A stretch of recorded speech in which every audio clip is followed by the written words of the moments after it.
అందరికీ నమస్కారం. నేను మీ రవితేజ. మీరు చూస్తున్నారు సిటీ డ్రైవ్ వరల్డ్.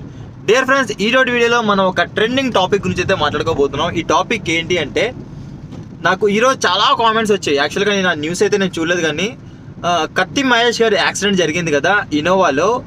బట్ ఆయనకు అన్ని ఇంజరీస్ జరగడానికి గల కారణం ఏంటి? ఇన్నోవా కార్ అంటే ది బెస్ట్, సేఫ్టీ బాగుంటుంది, బిల్ట్ క్వాలిటీ చాలా బాగుంటుంది. ఆయనకు ఎన్ని ఇంజరీస్ జరగడానికి గల కారణం ఏంటి? డ్రైవర్ అయితే సురక్షితంగా బయటకు వచ్చేసారని చెప్పేసి చాలా మంది అడుగుతున్నారు. ఈ రోజు వీడియోలో మీకు దాని గురించి ఒక క్లారిటీ అయితే ఇవ్వబోతున్నాను ఫ్రెండ్స్.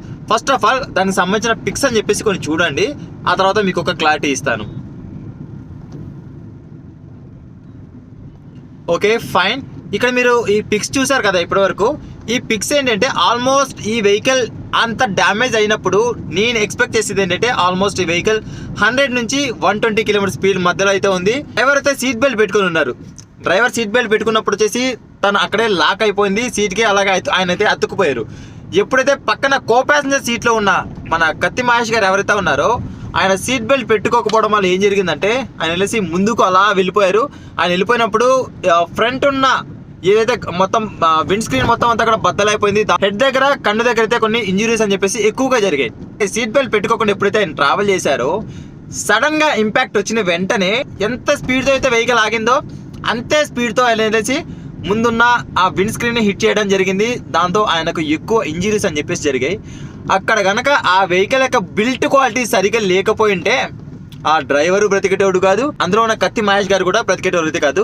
అంటే నేను ఏం చెప్పదలుచుకున్నానంటే ఈ వీడియో ద్వారా, మనకు ఎంత సేఫ్టీ ఉన్నా కూడా మన సేఫ్టీ ప్రికాషన్స్ మనం తీసుకోకపోతే మనకి ఇలాంటివని చెప్పేసి చాలా జరుగుతూ ఉంటాయి. అంటే నన్ను చాలామంది అడుగుతూ ఉంటారు, కొన్ని వాల్వా కార్లో కూడా యాక్సిడెంట్ జరుగుతుంటే వాళ్ళు చనిపోతున్నారు కదా, మినిస్టర్స్ కొంత చనిపోయారు అండ్ సినిమా యాక్టర్స్ కొంత చనిపోయారు, అది ఇది అని చెప్పేసి.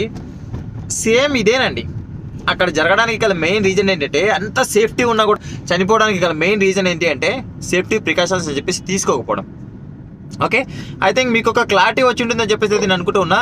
ఆ యాక్సిడెంట్ జరిగినప్పుడు ఆయనకు అన్ని ఇంజరీస్ జరగడానికి గల మెయిన్ రీజన్ సీట్ బెల్ట్ అని చెప్పేసి పెట్టుకోకపోవడం.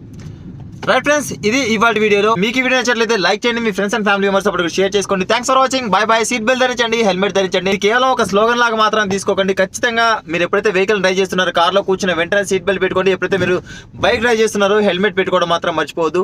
Please don't drunk and ambulance దారి మాత్రం మర్చిపోవద్దు. బోలో భారత్ మాతాకి జై.